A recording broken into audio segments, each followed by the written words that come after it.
ఇట్లా పంచుకుంటూ పోతే పైసా మిగలదు. ప్రభుత్వ ఉచితాలపై సుప్రీంకోర్టు సీరియస్.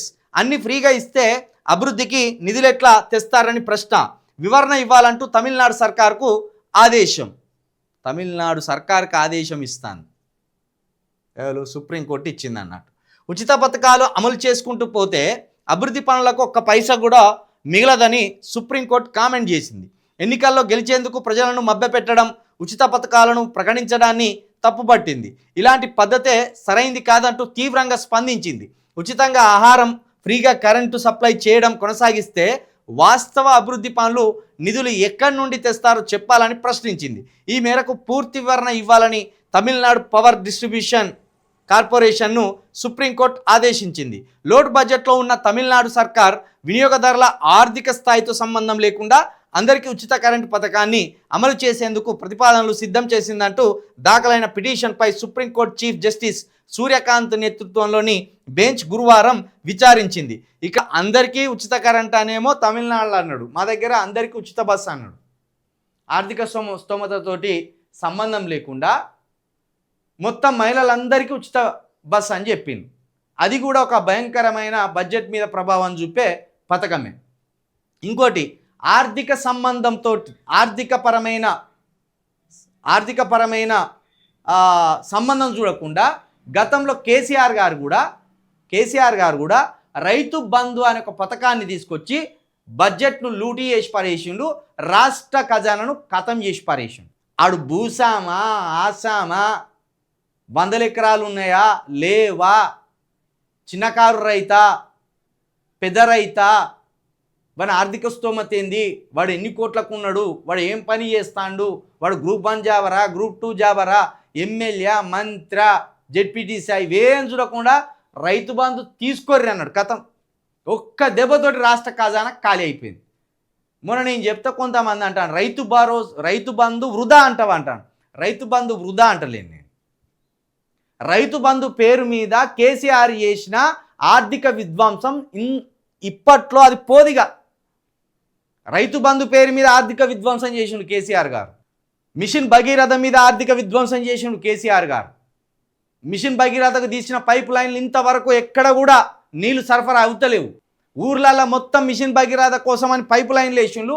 ఆ పైప్ లైన్ వేసిన కంపెనీలు మూతబడ్డాయి, కథం ఆగమైపోయినాయి. ఇటు నీళ్లు రావు, ఆ మిషన్ భగీరథకు కట్టిన ట్యాంకులు వృధా అయిపోతున్నాయి, ఊర్లలో మంచినీటి సరఫరా ఆగిపోయింది. కేసీఆర్ గారు తెచ్చిన పథకాలు గొప్పయి, కానీ ఆ పథకాల మీద జరిగిన ఆర్థిక విధ్వంసం అనేది ఇప్పట్లో పూడ్చలేనిది. మళ్ళీ కనీసం యువకులు ఆలోచించకుండా ఇప్పుడు రేవంత్ రెడ్డి మీద కోపంతో మళ్ళీ కేసీఆర్ గారి వైపు టర్న్ కావాలని చూస్తాను. డబుల్ బెడ్రూమ్ కూడా ఒక ఆర్థిక విధ్వంసమే, రైతు భరోసా ఒక ఆర్థిక విధ్వంసమే, మిషన్ భగీరథ ఒక ఆర్థిక విధ్వంసమే, మిషన్ కాకతీయ ఒక ఆర్థిక విధ్వంసమే. ఇట్లా అనేక పథకాలలో కేసీఆర్ గారు భయంకరమైన అవినీతి, భయంకరమైన ఆర్థిక విధ్వంసానికి పాల్పడ్డాడు. ఇప్పుడు తమిళనాడుని వీళ్ళు హెచ్చరించారు, కానీ నిజానికి తెలంగాణను హెచ్చరించాలి. ఎవరైనా తెలంగాణలో కనుక సుప్రీంకోర్టులో ఇలాంటి పిటిషన్ వేస్తే తెలంగాణ ఆర్థిక పరిస్థితి ఎంత క్షీణించిపోయింది, తెలంగాణ ఎంత అప్పులలో కూరుకపోతుంది అనేది సుప్రీంకోర్టే డైరెక్ట్గా మన ముఖ్యమంత్రి గారిని పట్టుకొని మొట్టికాయలేస్తుంది. ఇక్కడ 2000 పెంచి 4000 పెంచుతామని చెప్పిండు దుర్మార్గులు. 5000 రైతు బంధును 7500 రైతు భరోసా ఇస్తామన్నారు. పైగా రైతు కూలీలకు ఇస్తామన్నారు, కౌలుదారులకు ఇస్తామన్నారు, పైగా ఎరువులు ఇస్తామన్నారు, పైగా బోనస్ ఇస్తామన్నారు. అంటే ఇన్ని రకాల ఉచితాలను ఇస్తూ రైతులను ప్రలోభపెట్టి ఆర్థిక విధ్వంసానికి పాల్పడి రాష్ట్ర బడ్జెటే లేకుండా చేస్తాను. దీన్ని కనీసం చదువుకున్న వాళ్ళం మనము దీన్ని వ్యతిరేకించొద్దా? ఇట్లా ఉచితాలు ఇచ్చుకుంటా పోతే అసలు రాష్ట్రం ఏం కావాలి? ప్రజలకు అత్యవసరమైనవి విద్య, వైద్యం, ఉపాధి, తిండి, గూడు, రవాణా, ఇవి అత్యంత ముఖ్యమైనవి. ఆహారము, ఇల్లు, రవాణా, వైద్యము, విద్య, ఉద్యోగాలు, ఇవి రాష్ట్ర ప్రభుత్వం కల్పించవలసినవి. ఇవి కానీ ఈ దుర్మార్గాలు ఏం చేస్తాను, ప్రజలకు ఆశ పెట్టి వాళ్ళను మొత్తం ఒక సోమరులను చేయడానికి రకరకాల పిచ్చి పథకాలను తీసుకొచ్చి ఆగం చేసి పడేస్తాను.